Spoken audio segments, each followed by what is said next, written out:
O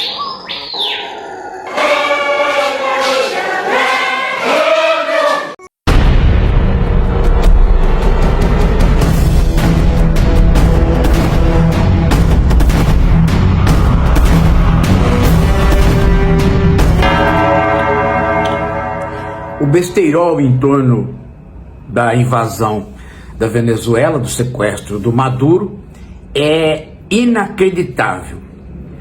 E, em geral, as narrativas ou tentativas de explicação, a maioria delas, quase a totalidade delas, se resume a explicar as coisas que não explicam nada, ou coisas de senso comum que o cidadão médio chega à mesma conclusão sem precisar da informação, e é errada.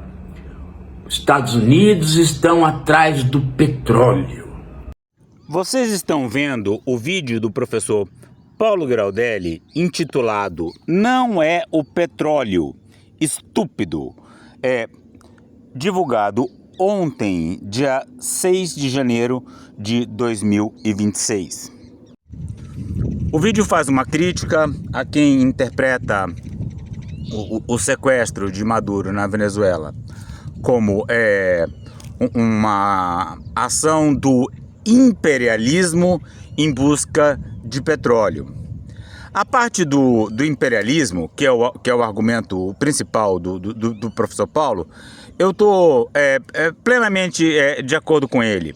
Mas existem algumas questões sobre o petróleo que eu acho que explica um pouco dos possíveis equívocos que as pessoas têm feito a respeito das minhas perspectivas de mundo, meio ambiente e colapso ambiental.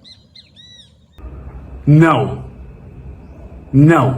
O petróleo é brinde, vem no pacote, mas não é necessário. A maior parte das coisas que o professor Paulo fala, eu estou plenamente de acordo. Porque tem algumas coisas que eu discordo, mas eu também não posso tirar tudo que eu concordo e deixar só o que eu discordo para comentar, porque senão vai ficar confuso, vocês não vão entender o contexto, né? Então ele vai falando, tá tudo em paz, e no momento em que aparece a coisa que eu acho que eu discordo, eu faço comentário. Enquanto isso, eu vou trabalhando aqui no projeto de arborização e jardinagem. No momento, a minha meta é o seguinte, né? Vocês estão vendo isso aqui é uma planta de espinho. Ele está num lugar perto da ponte, um lugar que tem uma descida aqui boa pro lago. E então, eu preciso arrancar isso aqui, olha. Ele tem uma raiz rasa, ó, arranquei, ó. Arrancar isso aqui, porque não existe chance de tornar isso aqui um parque agradável, aprazível, com o domínio dessa planta. E ela é uma planta nativa, né? É engraçado, as pessoas fazem essa dicotomia entre nativas e exóticas. Nativas são boas, exóticas são ruins. Isso aqui é uma planta nativa. É claro que ela não ocorre naturalmente nessa abundância toda, num ambiente preservado. Porque ela é de sol, ela é pioneira, ela é oportunista. E é por isso que eu preciso combatê-la, porque naturalmente ela não aconteceria, né, nessa abundância que torna esse lugar desagradável, porque ninguém gosta de andar no meio dos espinhos. Então, enquanto eu arranco os espinhos, vamos escutando o professor Paulo Graudelli. Tá? Segundo, os Estados Unidos estão fazendo uma reordenação geopolítica do mundo. Imperialista. Talvez uma reordenação, mas não é por obra dos Estados Unidos, nem é por imperialismo. Tá? Esses dois erros não cometam, gente. Não cometam. E hoje eu vi que a narrativa menos complicada, mas ainda assim tem um problema, é a da Miriam Leitão. Porque ela simplesmente pegou os números. E os números mostram o quê? Leia um artigo da Miriam Leitão. Agora eu deveria estar lendo o artigo da Miriam Leitão. O problema é que é muito fácil você ver um vídeo, ouvir um vídeo, enquanto você arranca capim, e não é tão fácil você ler um artigo enquanto isso. Mas vamos conferir. Hoje, né, ela diz aqui o que ela diz, já no título, ó. Interesse de Trump vai além do petróleo. Eu diria, interesse de Trump vai aquém do petróleo. Pois é, a Miriam Leitão diz, ó, o petróleo está aqui, o interesse do Trump passa por aqui e vai adiante. O professor Paulo diz outra coisa, ó, o petróleo está ali, o interesse do Trump, ó, é só isso aqui, né? Mas vamos ver o que ele vai falar na sequência, que aí eu acho que eu tenho uma discordância. Veja, ela mostra o quê? Primeiro, petróleo não interessa mais a ninguém. Então, petróleo não interessa mais a ninguém. Não sei se ela escreveu com essas palavras, mas essa observação, o petróleo interessa. O petróleo interessa muito. O petróleo é o explicador dessa invasão. O professor Paulo argumenta que não, e eu gosto da explicação dele. Mas eu tenho a impressão que o professor Paulo tá subestimando a importância do petróleo para essa sociedade tecnológica e industrial. Não estou falando no passado, estou falando mesmo no futuro. Isso muda a argumentação do vídeo dele, isso invalida o vídeo dele de forma alguma. De forma alguma. Isso é um aspecto lateral do vídeo dele, mas que é importante para mim. Na hora que o pessoal vem falar, Rodolfo, você tem que contribuir com o mapa do caminho. Rodolfo acha que o colapso é inevitável, porque ele é um bunda, né? Não é o professor Paulo que fala assim, né? Mas tem muita gente que escreve assim sobre mim aí na infosfera. No mundo, a cada dia o preço do barril cai. O mundo nunca consumiu tanto petróleo como consome hoje. Se o preço do barril está caindo é porque a oferta está gigantesca. Porque tem muita gente furando muito petróleo. Isso não tem nada a ver com a importância que o mundo dá para o petróleo. Segundo, os Estados Unidos são autossuficientes em petróleo já há muito tempo. E Trump, forçando ou não uma economia que ainda é tocada pelo petróleo por conta de Trump, ainda que ele force isso, não é isso que vai tocar a economia mundial daqui para frente. É um recurso que não tem a ver com as necessidades tecnológicas. Os Estados Unidos podem ser autossuficientes hoje em petróleo, mas o petróleo é um recurso limitado. A quantidade de petróleo enterrado nesse mundo é uma e segue diminuindo. Então, não deixa de ser interessante ter mais, né? Agora, isso foi o determinante para a invasão da Venezuela?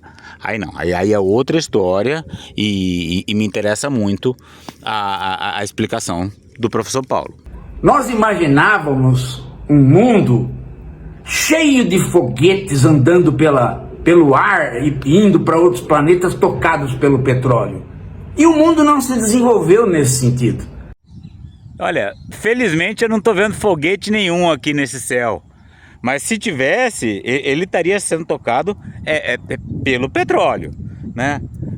Outro dia, aí eu falei, a gente discutindo no canal isso aí, no grupo. Marcelo Camargo comentou, no dia que tiver navio movido a energia solar, A gente conversa. Aí a Cláudia Bório até mandou, olha, esse navio aqui, ele usa um pouco de energia do vento para se mover, mas é bobagem, é bobagem. Isso aí dá uns 5% de economia no combustível. A economia global, ela roda no petróleo, a economia, a produção de coisas, né? E a produção de coisas ainda existe. Quero dizer, nunca foi tão grande, né? E vai existir para sempre. Enquanto tiver humanidade na civilização tecnológica industrial. Não é tudo números na tela de computador. O mundo se desenvolveu com um planeta cheio de data centers tocado por água. São recursos naturais de outro tipo.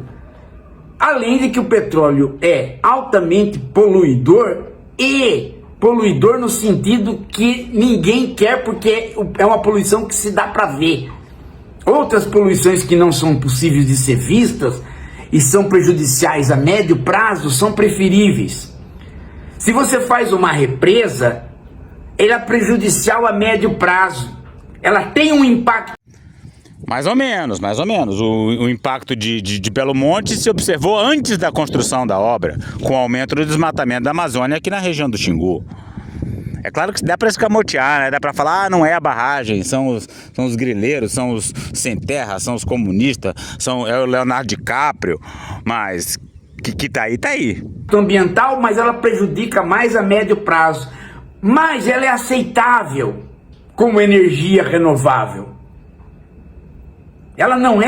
Justamente, por isso que eu chamo aquele André Corrêa do Lago, o chefe da COP, de André Corrêa do Lago da Hidrelétrica de Belo Monte, porque o papel do nosso canal aqui é mostrar que ela não é aceitável, que ela é absolutamente desastrosa. Esse capim que vocês estão vendo aqui, ele vai apodrecer, ele vai gerar metano e contribuir muito para o aquecimento global. E o que eu estou fazendo aqui é arrancar o capim com as minhas próprias mãos. Não é mais o petróleo, mas ela serve para energia elétrica que precisa tocar um mundo que não viaja tanto mais, nem quer viajar um tanto mais. É um mundo que ocupa os mesmos espaços sem sair do lugar. Nós evoluímos para uma tecnologia de comunicação e não para uma tecnologia de comunicação e transporte. Então, essa frase tem que ser ouvida com cuidado, né? Um mundo que não viaja tanto mais, porque agora estamos na era da comunicação, significa o quê? A importância da viagem, em termos relativos, é muito menor do que foi no passado. Por quê? Porque a comunicação cresceu muito. Mas em termos absolutos, nunca se viajou tanto nesse mundo como se viaja agora. Nunca teve tanto navio, nunca teve tanto avião, nunca teve tanto carro, tanto deslocamento. Então o mundo continua viajando muito, sim. Não interessa se isso deixa de ser, 90% da economia e passa a ser 10% da economia, porque a economia cresceu muito. O que interessa é que o número absoluto de viagens segue e a quantidade de queima de petróleo na atmosfera segue da mesma forma. E não tem como parar isso. Essa transição energética de que se fala, ela não nos livra do petróleo, ela é diversificação, é o que o Célio Berman falou, é o que o Marcelo Camargo está falando. Por mais que em termos relativos esteja diminuindo, em termos relativos, em termos absolutos, o que interessa do ponto de vista da atmosfera e do planeta é a quantidade absoluta de gás carbônico que está entrando no sistema. Não interessa se isso corresponde a 80% ou a 20% da economia global. Então o petróleo, meu amigo, não é menina dos olhos de mais ninguém. E, para uma segunda informação, além dos Estados Unidos serem autossuficientes, os Estados Unidos não podem tomar o petróleo da Venezuela. Eles podem administrar o petróleo da Venezuela a partir das companhias que eles têm. Mas os negócios fixados pela Venezuela alimentam todo o mercado financeiro de venda do petróleo e alimentam o petróleo que vai para a China. E um pouquinho de derivados que vai para a Rússia, que por sua vez também é autossuficiente. A China é que não é. Mas o Trump não quer mexer nisso. Tanto é que os navios petroleiros saíram sem bandeira, porque aí eles podem ser abordados, saíram sem bandeira para a China. O Trump autorizou. Até porque ele já tinha conversado com o Xi Jinping lá atrás. Então não tem absolutamente nenhum problema com o petróleo. É claro que a Miriam está certa quando ele diz que há um recado para a China e para a Rússia no seguinte sentido: a China está com Taiwan, a Rússia está com a Ucrânia, eu estou com a Venezuela e pego a Groenlândia e Cuba, tudo bem? Mas para dar este passo é preciso dizer, mas ninguém vai mexer no mercado financeiro, nem ninguém vai mexer com o outro diretamente. Você pode pensar assim, e aí é o que a Miriam pensa. Então o recado foi de geopolítica, o recado foi de uma divisão imperialista do mundo. Esse também vem de brinde, também é subproduto. O que a Miriam esqueceu de dizer é o elemento principal. É o elemento principal. E o elemento principal, gente, você só vai conseguir entender, eu insisto nisso. Você tem que pôr essa nossa narrativa na jogada. Você pode não aceitar, você pode não gostar, você pode não querer, você pode ficar louco porque você quer falar em imperialismo e petróleo. Você pode tirar a calça e falar... Então, o petróleo se tornou uma espécie assim de vilão global, né? Aqui no Brasil tem muitos equívocos, né? Porque o pessoal do meio ambiente fala muito da exploração de petróleo na foz do Amazonas e tal, mas se esquece que no Brasil a principal contribuição do Brasil para as mudanças climáticas é o desmatamento da Amazônia. Então a gente devia estar mais preocupado em evitar a construção da BR-319, que inclusive gera muita exploração de petróleo, né? Porque abre portas para grandes reservas petrolíferas, petróleo e gás, ali no extremo oeste da Amazônia. E as pessoas só falam em queima de combustíveis fósseis. Foi muito frustrante para mim na COP acompanhar isso, porque não teve questionamento. Teve a Alessandra Munduruku, teve os indígenas. Agora, globalmente falando, era tudo sobre combustíveis fósseis ou não, né? Mesmo do ponto de vista do Brasil, em que o desmatamento da Amazônia é pior. Mas qual é a minha preocupação aqui? Além de arrancar esse mato, olha só. Que quando o professor Paulo fala da diminuição da importância do petróleo, eu começo a entender por que me cobra o mapa do caminho. Porque se o mundo já está dando cada vez menos valor para o petróleo, se ele não é mais essa coisa fundamental, então o mapa do caminho é possível. É só uma questão de acelerar aquilo que já acontece naturalmente. Mas eu discordo dessa visão, não só eu. O pessoal do colapsismo, do dumerismo, fala, olha, a gente não está se livrando do petróleo, a gente segue absolutamente dependente desse petróleo que está envenenando a atmosfera. Então, e o sistema não vai se mudar sozinho, o capitalismo não vai se restringir sozinho, ele vai querer até a última gota. Agora, isso foi determinante para essa ação dos Estados Unidos na Venezuela? Não, aí eu acompanho a narrativa do professor Paulo. Sim, complementando. Aí muita gente critica o colapsista, critica o dumerista, chama de burro, chama de bunda, chama de desesperançado. Fala, Rodolfo, é tua vida que está em colapso, por isso que você vê colapso em tudo. Porque acredita que seja de fato possível se livrar do petróleo numa velocidade que evite que a atmosfera suba 3, 4 graus e inviabilize a sobrevivência humana na maior parte do planeta. É imperialismo e petróleo! Capitólio, eu vou matar o Paulo Guirão. Pode, não tem problema. Chilique seu é chilique seu. Mas na hora que você quiser pôr uma outra narrativa porque você quer ficar inteligente, você quer ter mais opções de interpretação, aí, ó, é aqui, ó. Capitalismo 4.0. Eu já li, né? Eu li no Kindle. Eu levei pra terra indígena Caiapó e lá não tem internet no barco. Longas horas de barco, fui lendo. E olha só, essa chuva tá chegando, né? Eu vejo nuvens de chuva, agora chuva mesmo ainda nada. Pois é, excelente, recomendo muito.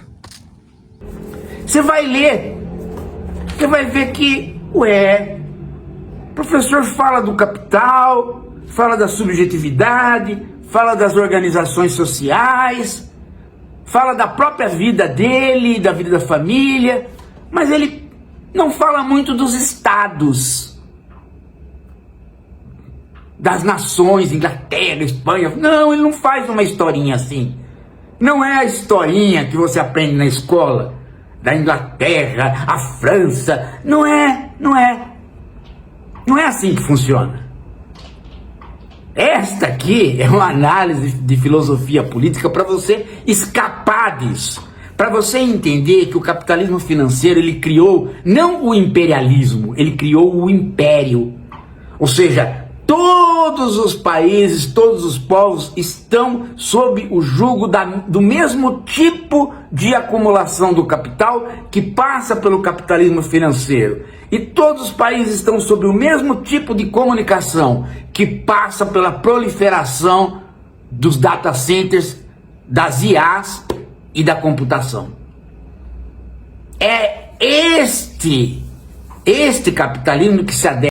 Data centers cuja construção física exige o petróleo como nunca. É qual o neoliberalismo. Então você vai pegar o livro. E aí você vai pegar o livro e você fala, mas espera lá, então para que servem os estados e os governantes? Por que eles fazem o que fazem? Se a burguesia em cada país largou o burgo, não está mais no burgo, ela se deslocou para a infosfera, se ela está tão louca a paz de construir bunkers para tentar escapar de uma guerra, de uma peste, como os donos das Big Tech estão fazendo, donos não, né? Os associados maiores, como eles estão fazendo, então, quem é Trump?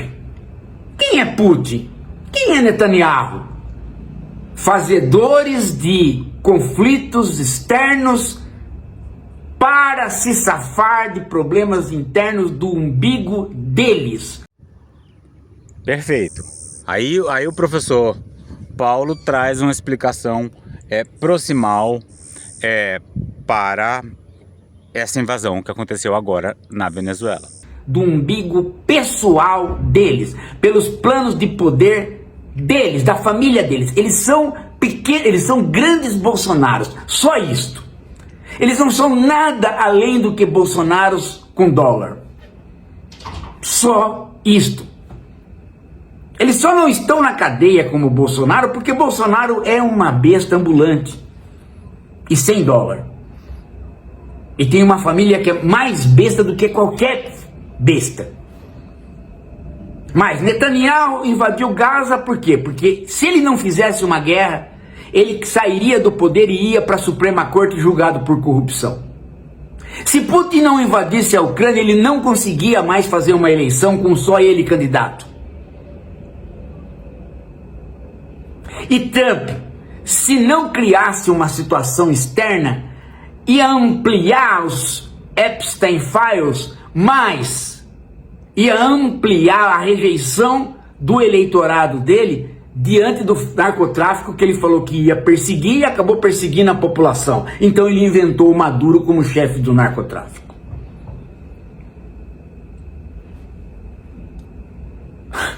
Putin pensou que era fácil, que ele ia trazer os Zelensky a Moscou.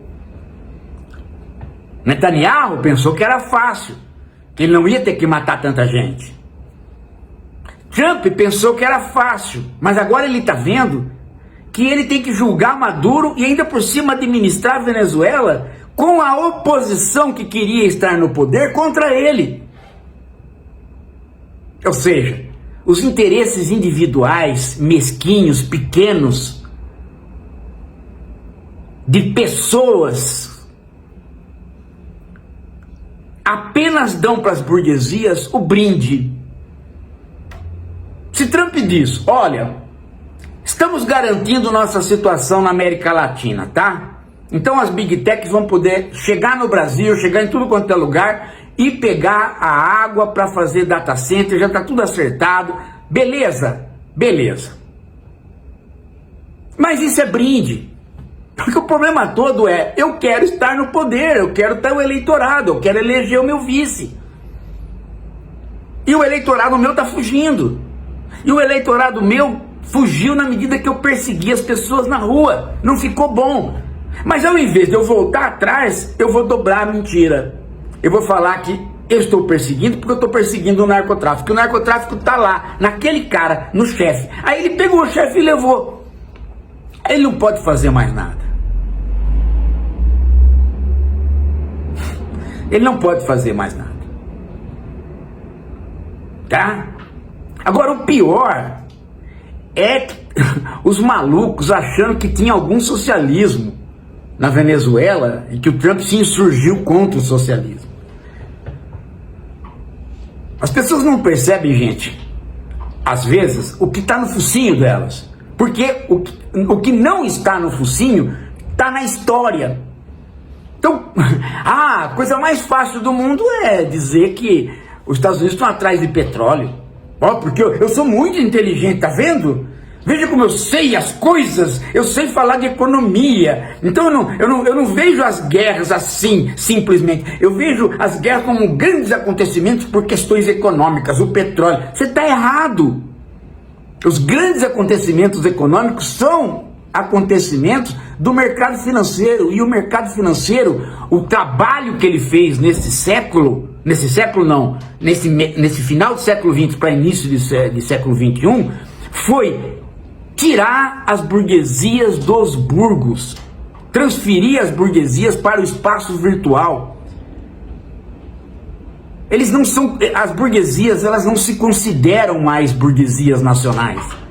Elas não se consideram mais alguém que precisa da terra para viver. Então tem longos trechos do vídeo que eu não tenho nada para comentar. A minha questão é sobre a utilidade prática real do petróleo. Mas eu não vou cortar, né? Porque meu canal é um canal de baixa audiência. A imensa maioria das pessoas vai ver esse vídeo no canal do Professor Paulo. Aliás, o próprio pessoal aqui do meu canal, eu recomendo que veja lá, porque a pessoa vê a coisa do jeito que ela foi feita, né? E não comigo interrompendo e botando observações, né? Mas eu não corto aqui porque tem uma outra coisa sobre data centers lá na frente que eu acho que merece também um comentário. Eles fazem bunkers. Tem um deles aí dizendo já como que vai ser o trabalho em outro planeta. Eles já cresceram sobre a ideia de que eles não pertencem mais nem à colônia, mas muito menos à metrópole. Eles não têm mais metrópole. Você vê que o Zuckerberg ele se apresenta na corte, o cara chega para ele, o senhor deve explicações, o senhor deve desculpa para a população. Ele se levanta, fica na maior cara de pau, ele diz, então saiu pornografia aí com crianças na rede, então eu me desculpo. Pronto! E daí? Né? Eu me desculpo, e daí? Eu não tenho que prestar contas para ninguém, porque eu não me sinto mais vinculado a ninguém. Eu posso cumprir os rituais de qualquer congresso.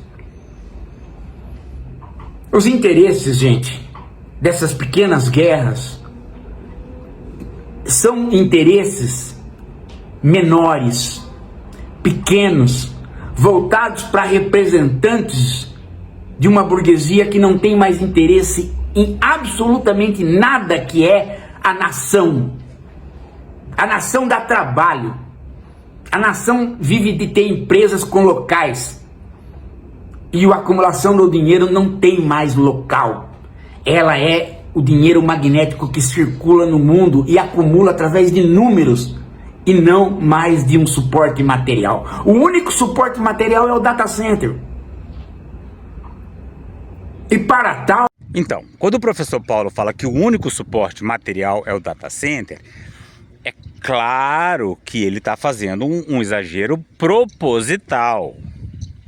O problema é que alguém pode levar isso ao pé da letra e achar que o data center, movido por água e energia de hidrelétrica, seja talvez o único suporte material. E aí, por isso que as pessoas falam, peraí, então o mapa do caminho é possível, porque o petróleo é desnecessário. Então, se não tem o mapa do caminho, sabe por quê que não tem? Porque o Rodolfo é um preguiçoso e não está se articulando. Porque o Rodolfo fica no meio do mato, arrancando o mato, ao invés de estar na universidade discutindo o mapa do caminho. E por que eu não estou? Porque não tem mapa e nem tem caminho. Você pode fazer negócio com qualquer país, porque nenhum país vai achar que está sob domínio do outro se o outro vier e fazer uma hidrelétrica. Por enquanto, vamos fazer a data center no sul, porque lá tem Itaipu. Mas se a gente precisar fazer um lago muito grande no Tietê, fazemos. Corretíssimo. Quer dizer, o Tietê já está cheio de lago, né? Mas dá para fazer muito mais lago aqui no Xingu, no Tapajós, no Telespires. E a China vai fazer isso, vão jogar dinheiro para fazer. E pouco interessa se o dinheiro é da China, dos Estados Unidos, seja lá de onde é que for, né? Dinheiro não tem pátria, né? Como diz muito bem o professor Paulo. Tem problema. Não vai aparecer como alguma coisa monstruosa. Tá cheio de lago por aí já. Não é como instalar um reator. Não é como tomar o petróleo. Está reservado para o Brasil um outro tipo de exploração que já está correndo no Congresso. Porque já há uma lei de subsídios aprovada pelo Lula para data center, mas é preciso regrá-la. Por quê? Porque o data center ele tem 3 ou 4 tipos de construção. E a gente tem que ver qual vai dar menos prejuízo. Então, esse era o ponto que eu queria chegar. Olha só, empurrando esse capim velho para o meio do lago. O que acontece? O professor Paulo me mandou recentemente um artigo sobre uma questão das Big Techs, do Elon Musk. Era um supercomputador, não sei se dá para chamar aquilo de data center, acho que dá, né? E falou, Rodolfo, comenta aí, o que você acha? E eu só falei assim, olha, o data center não, né? O Brasil está se preparando para receber data center, isso é uma desgraça, a gente deve evitar isso a todo custo. Na verdade, a expectativa do professor Paulo era que eu entendesse quais são esses 3 ou 4 tipos de data center e ajudasse a informar a sociedade, ou os ouvintes do canal pelo menos, sobre esses vários tipos e alertasse, olha, esse aqui é muito pior, esse aqui é melhorzinho, né? Que a gente fosse fazer o melhor possível dentro do esquema. Ó, tá vendo aqui, ó? Agora o mato fica no meio da água e o barranco fica livre. Que a gente fizesse o melhor possível dentro do pressuposto de que a gente vai ter que lidar com a questão dos data centers. Até porque a infraestrutura é necessária. Você vai ter que ter uma boa internet. Vai ser público? Não tem dinheiro para tal. Vai ser público privado ou vai ser só privado? Vai ser só privado? Ela é um hotel. Data center é um hotel, gente. É um empreendimento imobiliário. As companhias de construção fazem alguma coisa que tem refrigeração, água. É um hotel, mas eu não quero esse tipo de pousada aqui não. Eu preferia japonês vindo aqui pescar no Rio Xingu, gente vindo conhecer a floresta, do que ficar hospedando data center. Água, eletricidade garantidas. Aí vem a Big Tech e põe o computador por 10, 20, 30 anos. Isso que é um data center. Então é um empreendimento imobiliário que faz com que muita gente invista nele. Porque aí você não está investindo mais na infraestrutura da internet, que são os cabos. Você está investindo no conjunto de data centers, que são a possibilidade da inteligência artificial funcionar. Falou em bolha. Ah, mas isso é uma bolha porque não está rendendo ainda. Não precisa render agora. Por quê? Porque se todo mundo está investindo, os lucros e dividendos vão correndo do mesmo jeito. As pessoas continuam vendendo os seus papéis. Ah, eu tenho ação de tal coisa, então compra essa que eu compro aquela. O mercado continua funcionando. O mercado não é feito para você investir e ganhar. Ele é feito para ele próprio funcionar. E o dinheiro se ampliar, a acumulação do capital sem passar pela mercadoria, embora passe agora pelos pés na terra do data center. O petróleo, gente, e o imperialismo nem posso falar mais, né? Porque nós estamos todos dentro do mesmo regime, do império. Agora, petróleo, pelo amor de Deus, gente, pelo amor de Deus. Até a Arábia Saudita, que era o grande exportador, né, nesta baita, né, porque se fosse no passado, se tivesse importância o petróleo, o preço do barril tinha ido lá em cima.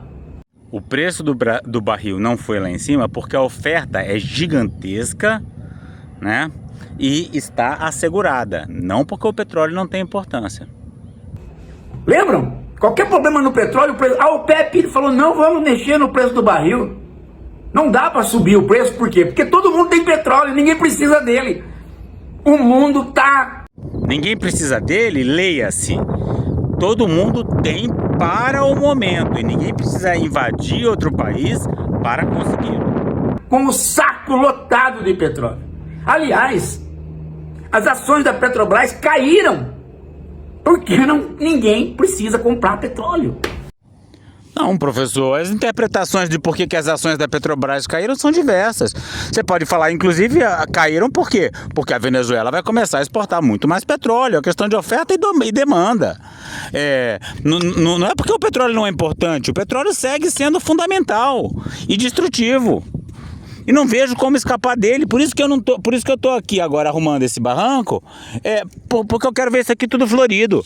E não tô ligando para Brasília e falando, olha pessoal, e o mapa do caminho? Me passa aí um resumo para ver se eu posso ajudar. E se o Trump inventar de falar que o navio não vai para a China, o Xi Jinping pega da Rússia. Ou simplesmente ele telefona pro Trump e fala, libera, vai, libera aí, vamos negociar outras coisas, e libera.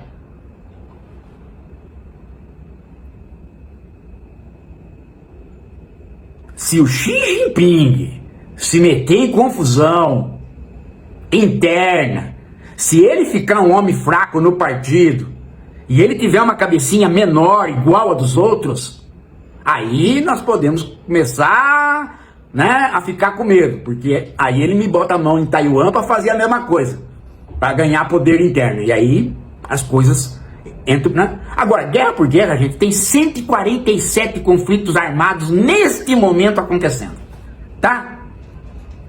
Então, guerra por guerra, se vocês gostam de guerra, guerra por guerra tem 147.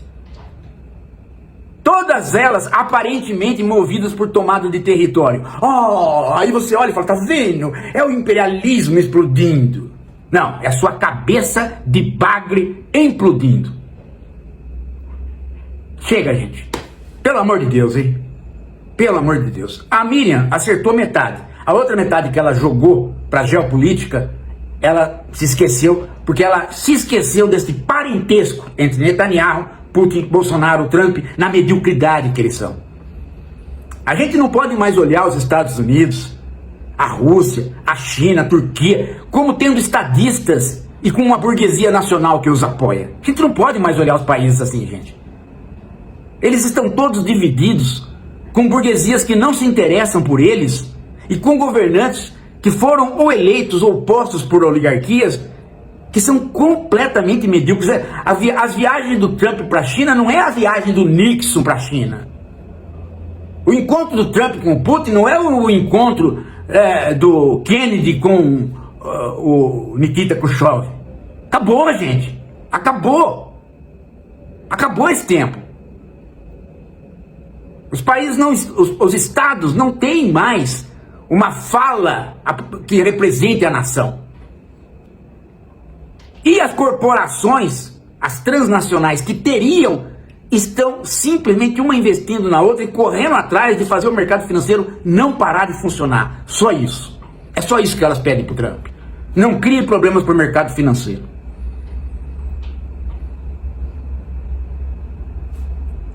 Não é assim aqui?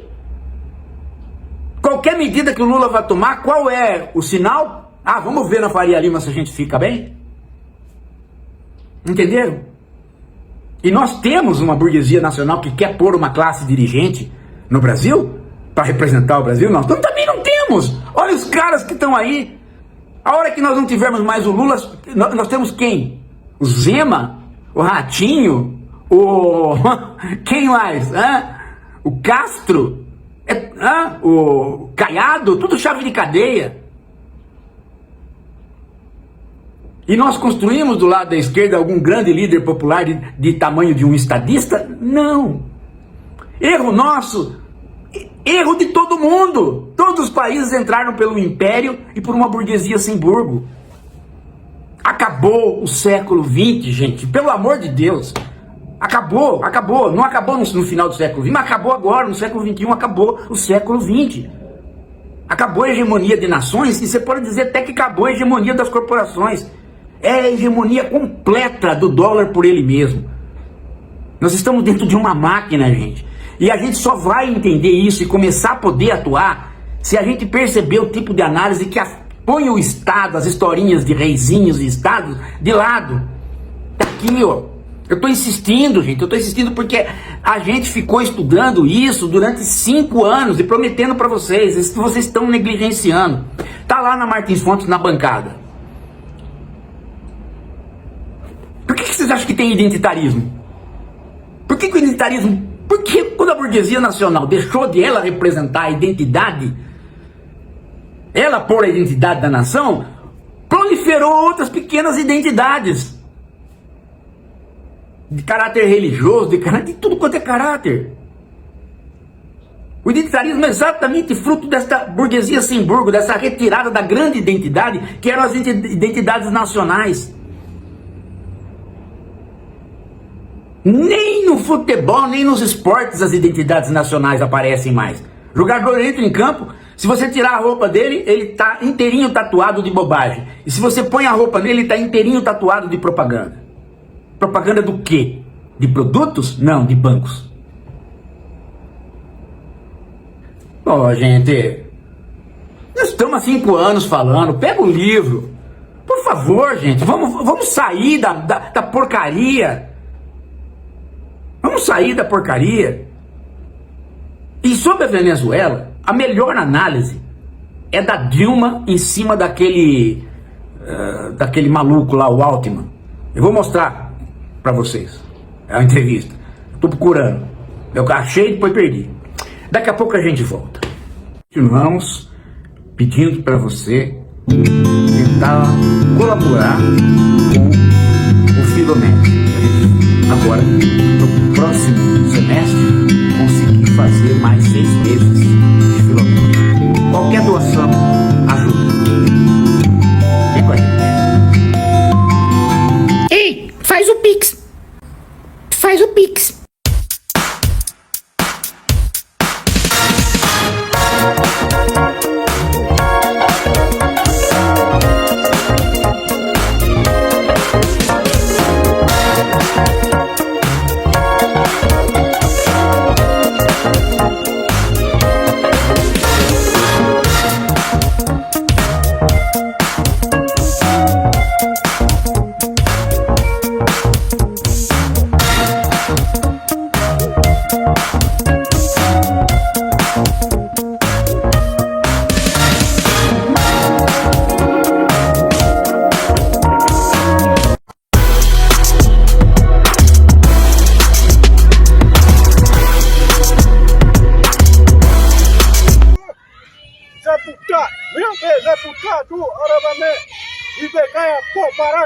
Para saber mais e participar dessa luta radical pelos povos indígenas, a floresta tropical e a biodiversidade de modo geral, inscreva-se no canal, deixe seu like e comentário.